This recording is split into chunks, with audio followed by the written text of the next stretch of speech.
Straight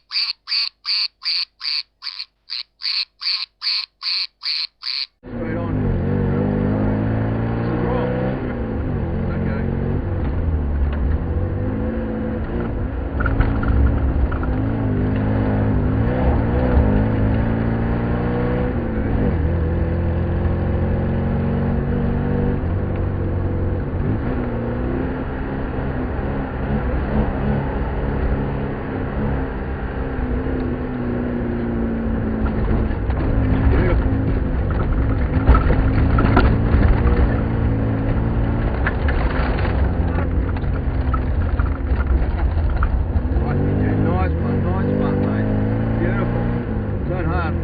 Welcome to the final episode of the restoration of this poor old Triumph Dolomite Sprint rally car.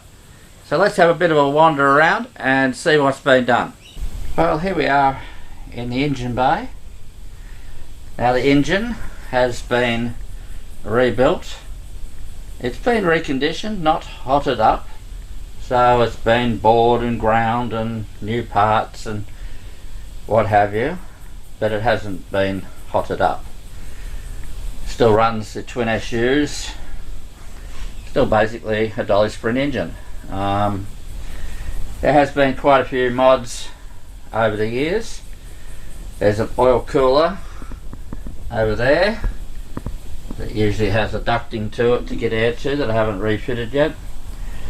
The radiator is the biggest one you can get, if you like. It's a radiator that would have been in an air conditioned dolly, so it's thicker and what have you. It's got 3 fans on it, electric fans.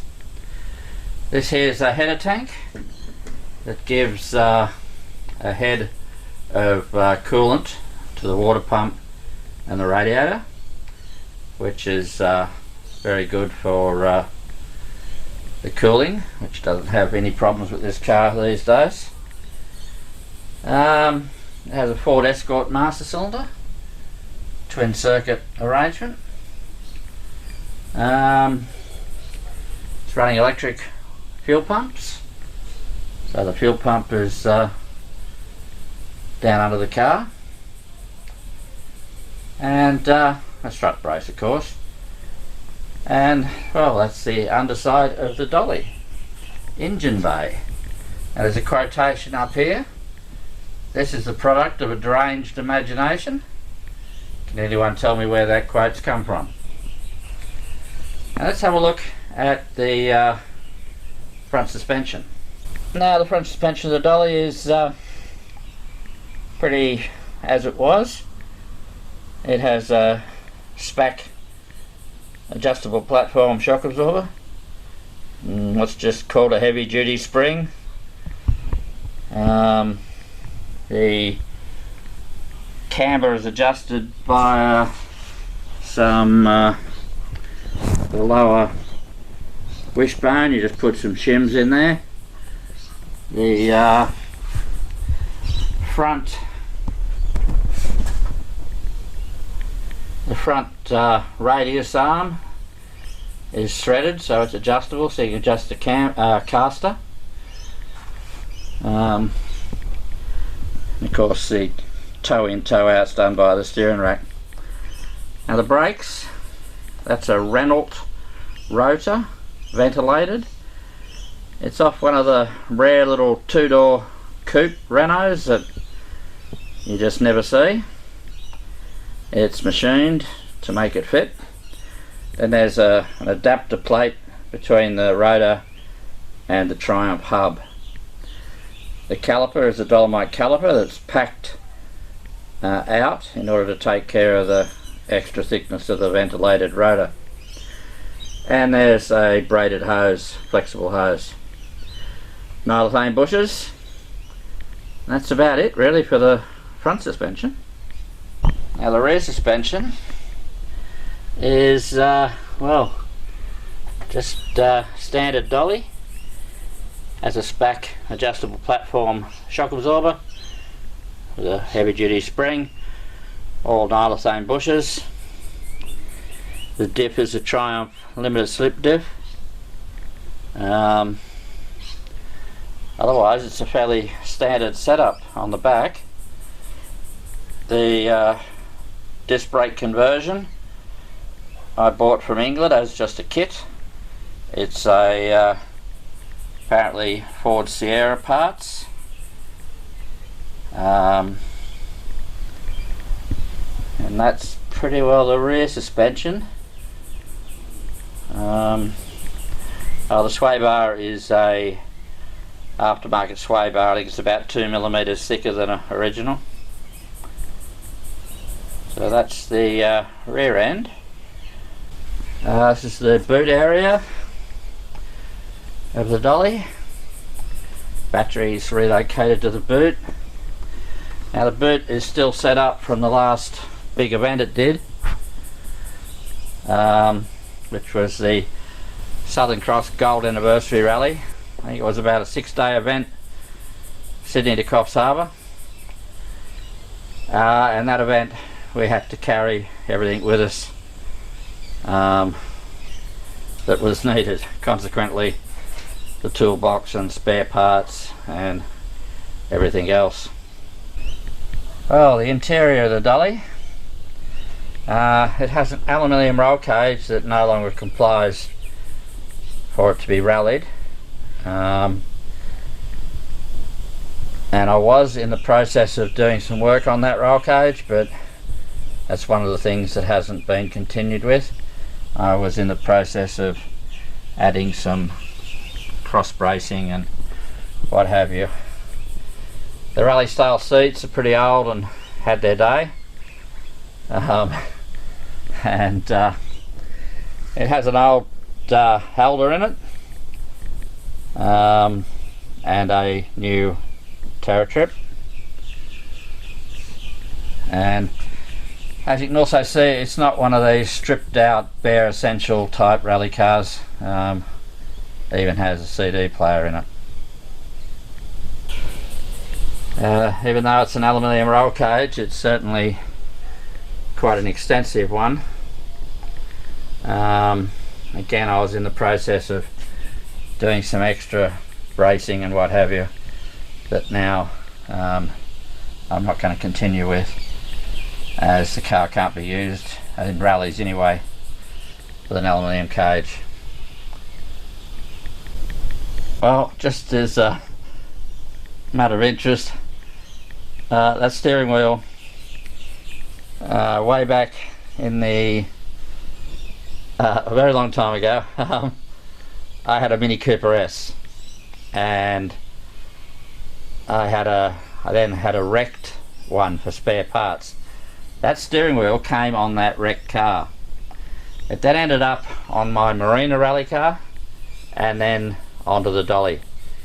The wood part has been redone, but it's certainly been around. Well, here we have the dolly in its splendour. It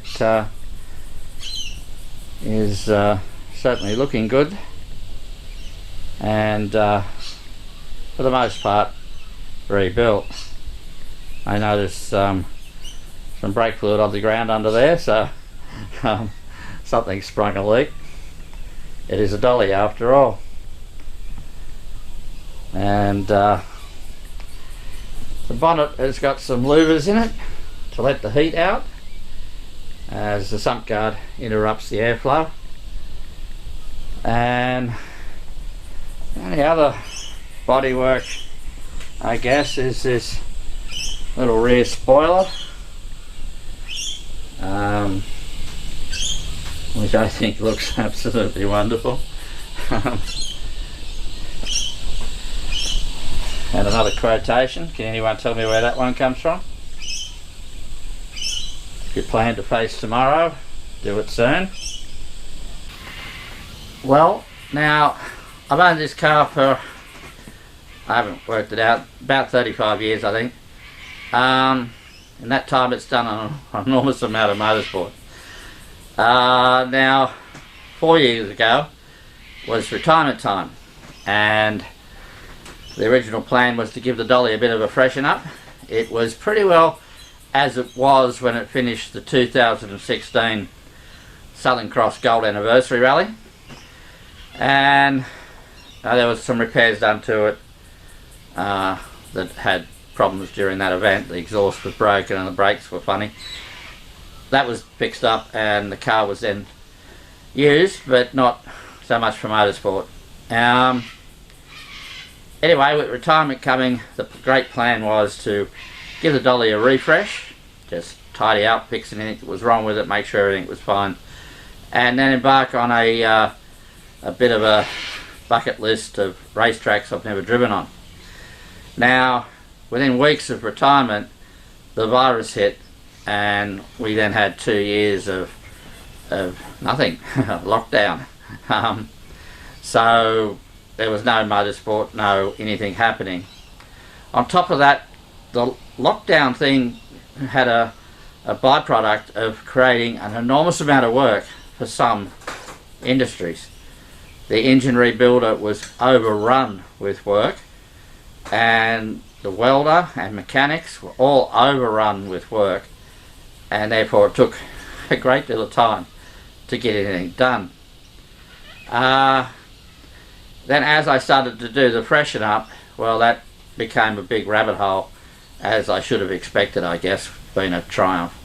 So it just spiraled into a total restoration, and that has taken time and money, and here we are 4 years down the track, and that opportunity to do all those bucket list things has now passed, really.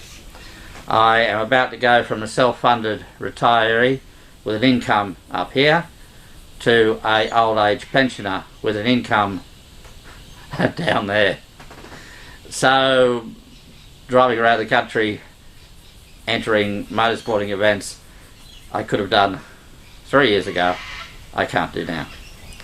On top of that, that extra years have also, unfortunately, me as a person hasn't got the ability anymore to do some of these things, like work on this car.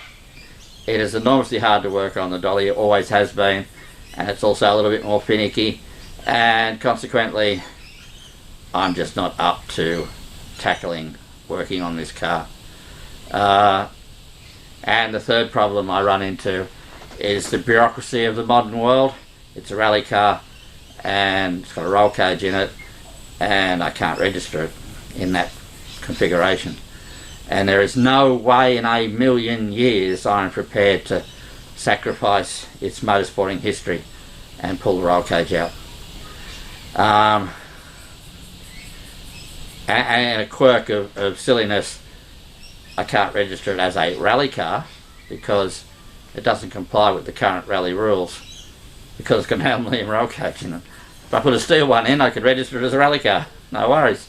I need lots and lots of money. So at the end of the day, the dolly is now a shed ornament and will not be going anywhere, unfortunately. I've got a Triumph 2500, and that will stay on the road and be used as a classic car for events, but when I can afford and what have you. The facts of life are a 2500 is so much easier to work on than a dolly, so, and it's able to be registered, and so there was a no-brainer decision, you know. I've got a TR7 as well, and that's a shed ornament as well. Now this car, since I've had it, has done so much motorsport. I've driven on, let's see, Catalina. It's a racetrack up near Katoomba. Oran Park, a racetrack that's now a housing estate. Never forgot my rally roots, always seem to be driving it sideways.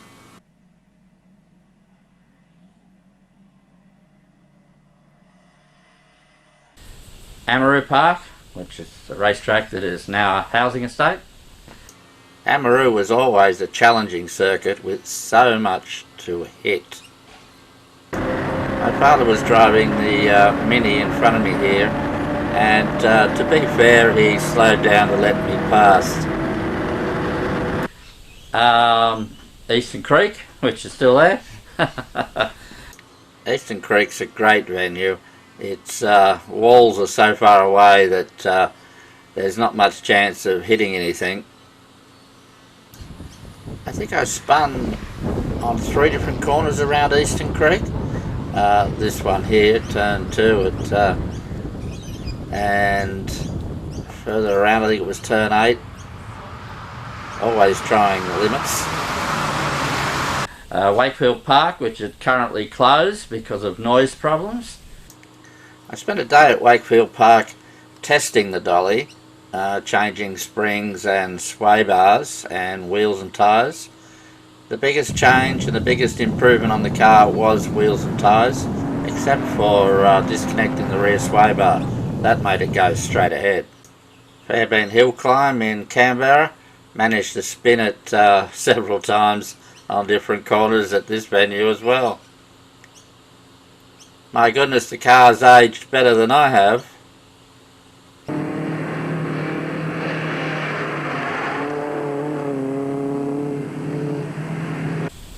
So the dolly's done a bit of that sort of motorsport. It's been rallied, as in your forest style rallies.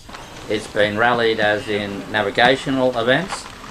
And the big Southern Cross event, which was sort of like a venue event. It started at Eastern Creek with a special stage there, and then it went to various venues. It also had some forest stages as well.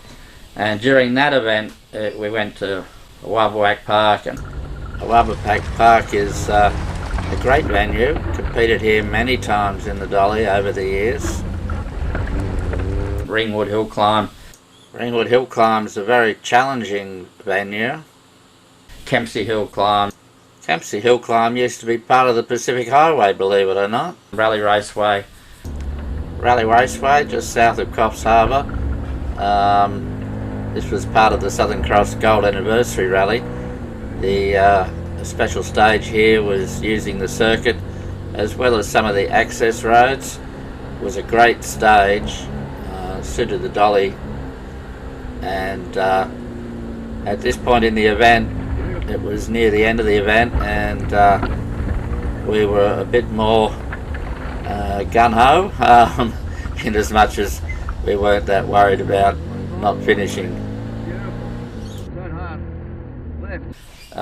So it's been on a lot of events, venues. Kempsey Carnicross as part of the Southern Cross Gold Anniversary Rally. My goodness, this was a dusty event. The dolly just completely disappeared into the dust at one point. Nevertheless, a good section.